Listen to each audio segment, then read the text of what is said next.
This is the first of 2 episodes in which we will discuss the hardwires called locus of control, limiting belief, and low resources. When listening to the numerous motivational videos available online, there's one characteristic that stands out above the rest, as something that will make you rise above your current circumstances. And this is belief. We need to tear down the belief system that limits us and adopt a way of living in which we become the captains of our own lives. Beyond this, we need to implement change to society to break limiting beliefs and habits in order to establish a platform for a healthier society. Locus of control is a secondary hardwire. It comes from unconducive parenting and from abuse. Locus of control means what control I have over my life, the belief that I have that I do have control or that I don't have control. Somebody else controls my life, and that would be external locus, or I have a say, I have a choice, I have control. So when you are raised in a parenting home that is militaristic and autocratic, that says you have no say and you must keep quiet until I tell you so, then you're waiting for something outside of you to instruct you, and then you learn not to think for yourself, but you just follow what the external force is thinking on your behalf. So locus of control is the biggest reason for disempowerment in the African continent. It is proved over and over. So where does that come from? From the unconducive parenting environment and the socio-cultural environment and the rules that is at play, and that is saying you are not allowed to open your mouth or think. We will dictate to you what to do. We will command and we will control you. So if that is the status quo of a little child, then the child believes they can't think for themselves. They don't know that they can take initiative.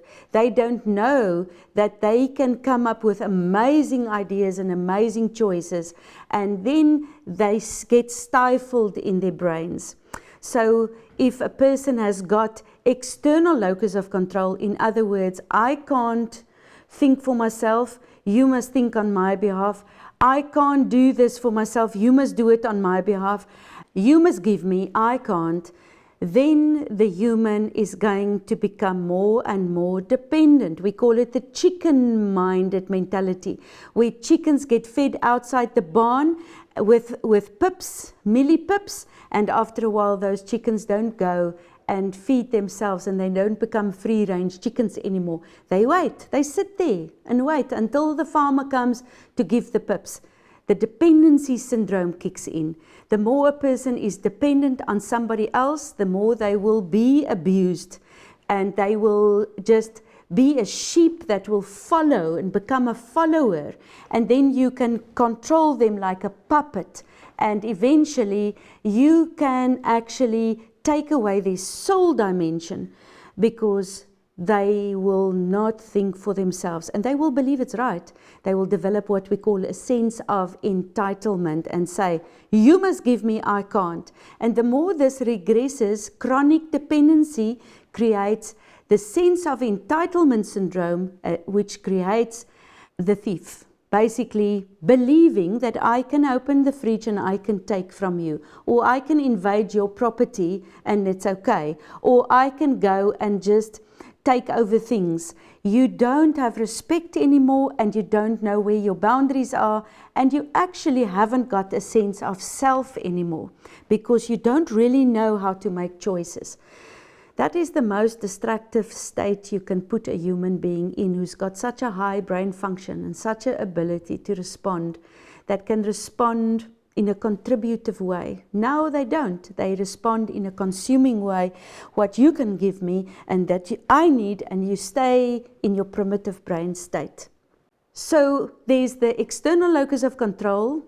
That would be on the scale of the hardwire assessment, that would be going up to 100%. When that scale is like 0 to 15%, you can see that person is more internally locused. So that person will be an entrepreneur and a go-getter, and a self-starter and a decision maker and the job creator, the eagle-minded human. We need internal locus of control humans in this country because we haven't got jobs. Where do we get jobs from? Only from people who have internal locus of control. They are the only ones that can initiate and innovate and come up with solutions and ideas and create something that becomes a project that eventually becomes a job that employs the job seeker, that is the external locus of control, who says, I can't, somebody else must give me a job. So who is guilty here? Not only the parents, but the school system that teaches us that we must be externally locused. We must go and look for a job. We must not become initiators and innovators and job creators. We must become job seekers. There's something very, very wrong with our world. Joan Wright, an experienced educator, gives her insight into the effect of external locus of control in our schools.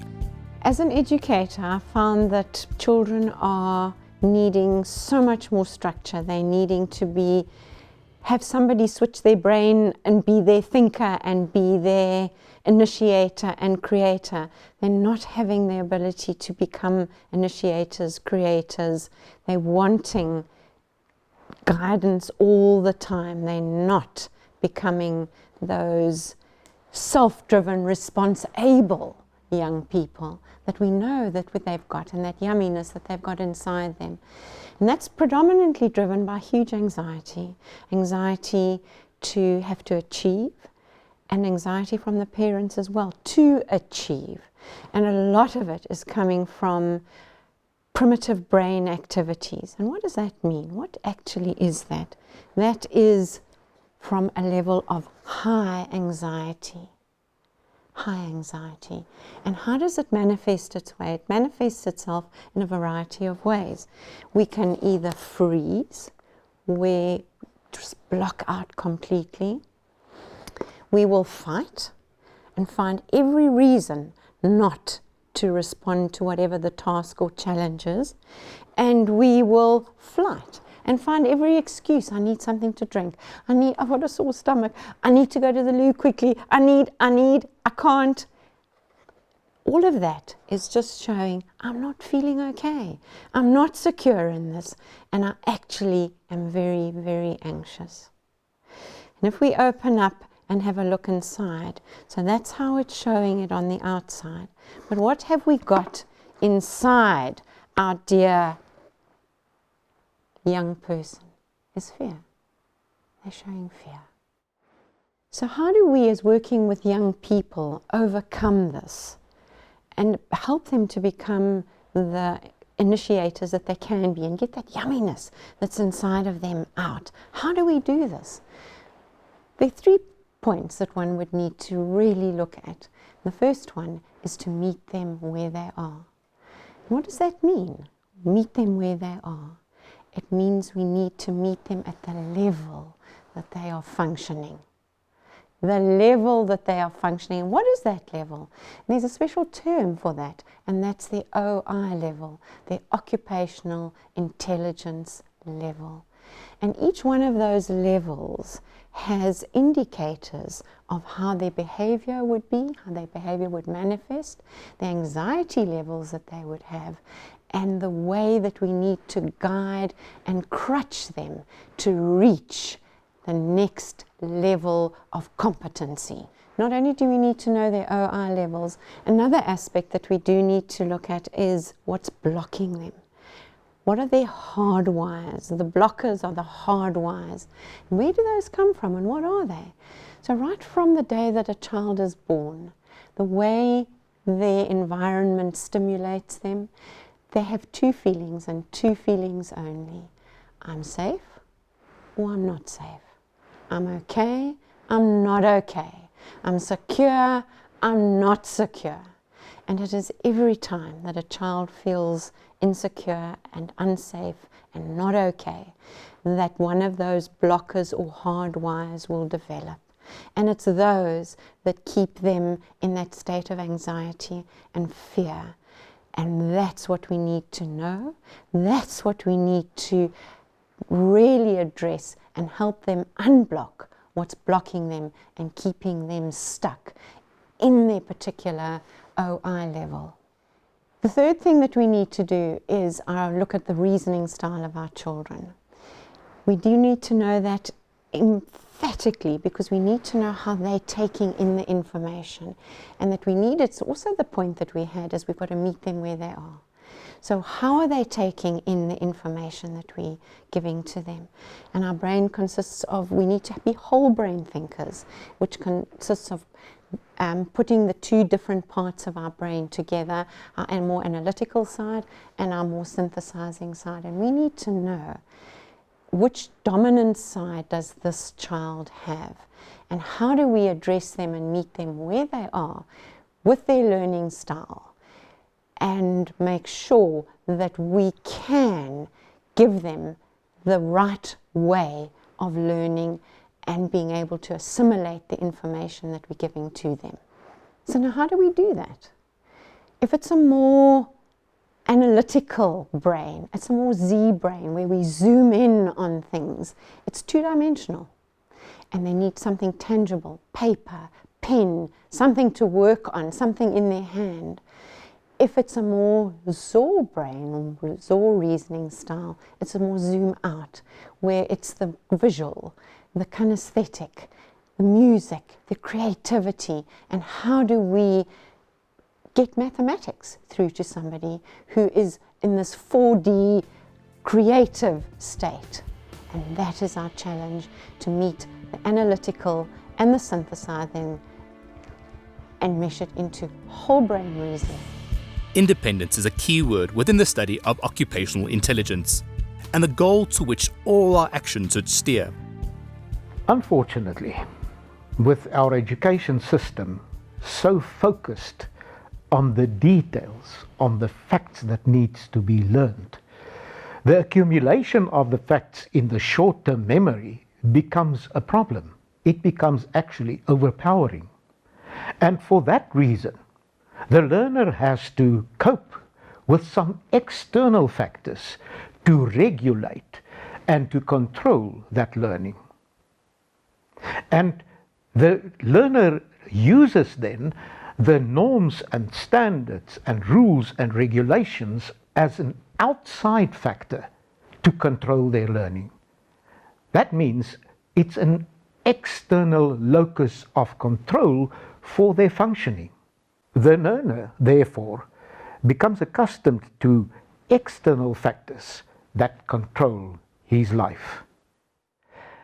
They lose the capacity to become independent and therefore regulate their own lives. And that brings to them the sense of, I can't. Initially, when the child is quite young, it's necessary that there are external locus of controls in terms of norms and standards and rules and regulations of all kinds and everywhere around the school, around the home, around learning. Adhering to these norms and standards and these rules and regulations is safe for the child. Although it provides safety for the child may become dependent on these external factors. This may become a serious problem because the child will lose his ability, or his or her ability, to become independent. When the child moves to another environment, for instance, from school to university, a completely new set of requirements are being put and responsibilities are being put on the shoulders of the student. At home, there might have been a rule and regulation that you need to do your homework and study from this hour to that hour. At university, these standards and norms are not valid anymore, because at that point in time, the student will be independent with regards to deciding what should be my norms and standards. So the locus of control needs to move from outside to inside, where the student now needs to take responsibility for the hours he or she will study, ownership for that aspect of his life, and therefore becoming more and more independent. Dependency and disempowerment go hand in hand. The dependent person becomes a tool for the abuser, as we can see in the next case. The three hardwires that deal with beliefs, limiting beliefs, are called LOR, LOC, and LIB. And those three hardwires deal with blocking your ability to get to that optimum self. They hold back that intrinsic motivation for action. And there's a story I need to tell you. It's a story about Sipho. He was a homeless guy and he lived under the bridge in Kempton Park, very close to the ShopRite Checkers. It's not a nice story, but I'm going to tell you. This is going to explain to you the volitional effect of external locus of control, but the negative effect that it has on a person's response. So Tsepo was a homeless child. He was initially in a school, a Roman Catholic school, that took good care of him, but at the age of 16 he ran away and he started making ends meet on the streets. He realized that if he can live under the bridge in Voortrekker Street that is close to the ShopRite Checkers, then his life would improve. So he went there oblivious of what the challenge is going to be that's going to happen to him. So he got a very big challenge. There was a gangster called Big Joe that lived under the bridge. Big Joe said, if you want to stay on my turf, you've got to be initiated. You've got to prove yourself. And the next moment, what happened is there's a pathway of customers that park their cars and then they walk on this cemented pathway to ShopRite. And a woman was passing by, a white woman, and he said, go and kill that white bitch. And he gave Tsepo a gun and Tsepo had to respond. So I'm going to play out the different components of the brain with these characters.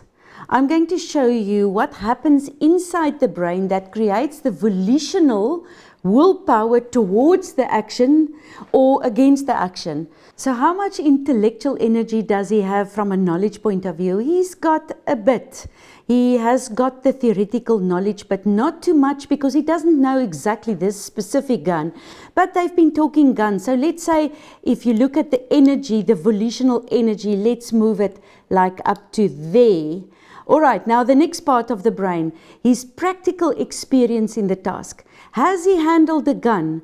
Has he been killing somebody? No, but he's been in street fights. So he's gone into the action and he's gone into fights and he's been fighting with knives before. So he's got a certain amount of experience, but not too much with this specific task. So it does give you a little bit volitional energy towards the action, but also not too much. Let's look at the next part in his brain. Now this we're going to call his socio-cultural intelligence.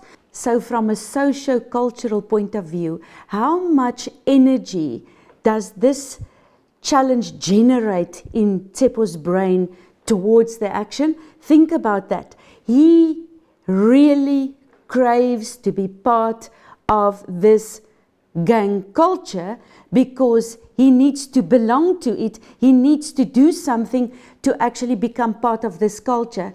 Remember, he might be at Tswana in his real culture, but now there's a subculture at play. That's the street culture. So the street culture is having certain behaviors that you must comply to. So this is going to motivate him to prove that he can do it so that he can be socially in with this culture that he's going to now live together with.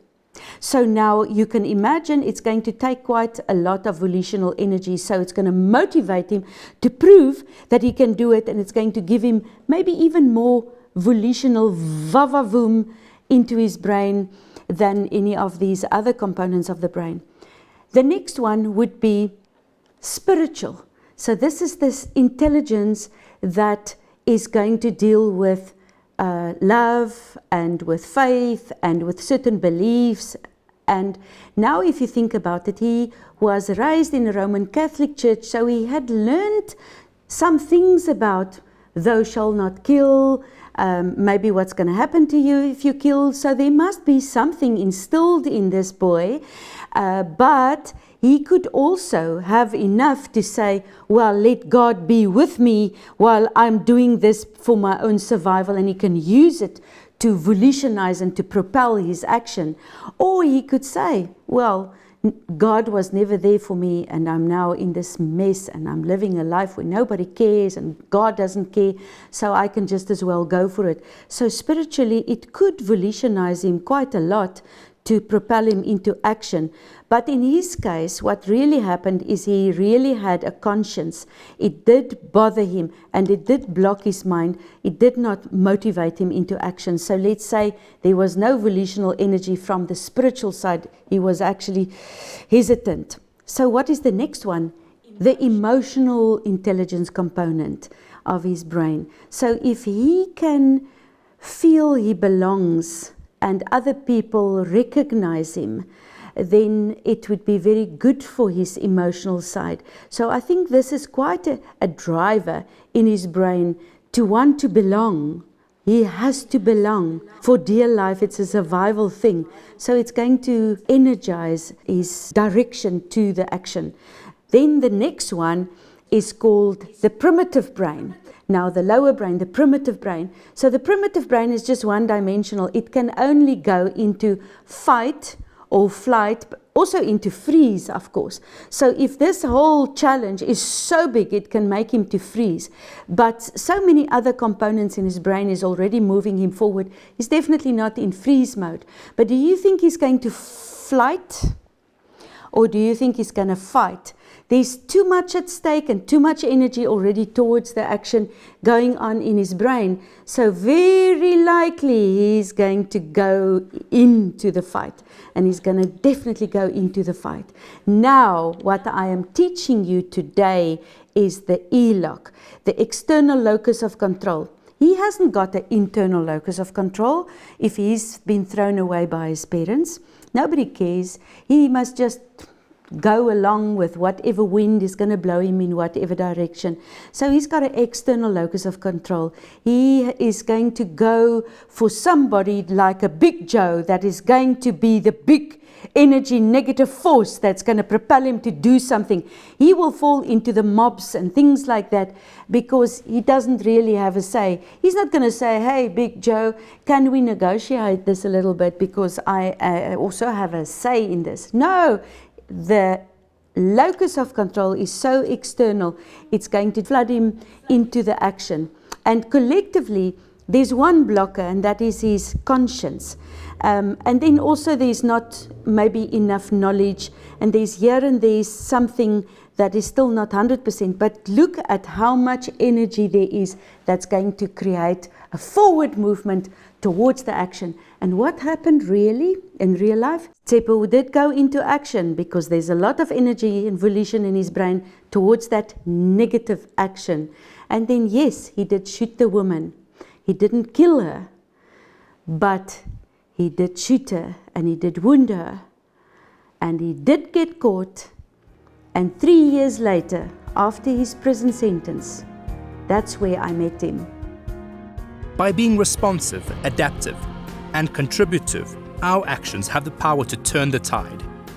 In the next episode, Vivian meets up with an entrepreneur and a change maker who share some valuable insights with us.